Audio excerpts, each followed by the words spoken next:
Hello, Alex from Listagram here, and in this video I'm going to show you how to install Listagram on your Shopify website. It's pretty straightforward. Just log into Listagram, go to Account and Installation. I'm already on that page.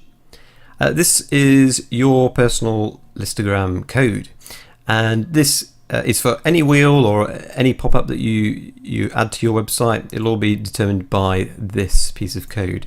So copy that, go over to your Shopify website and click Online Store.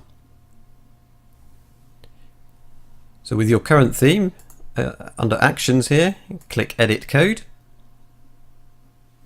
And here we want to select under Layout the theme.liquid file.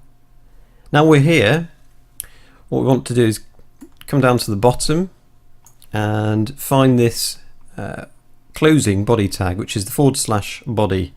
Another way you can do this is to Control F to search and then put /body, and that should bring you here.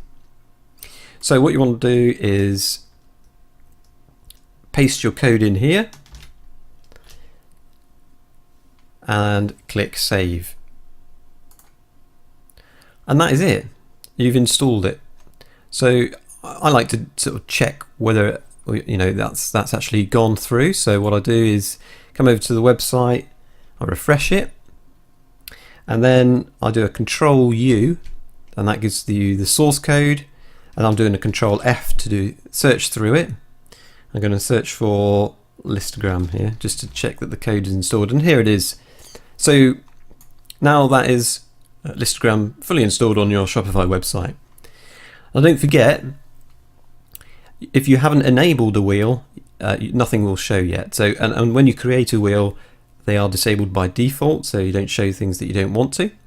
So you need to go over to your wheel and make sure that's enabled before it will be live on your website. If you have any questions or need any help, please reach out through Listagram support. Thanks.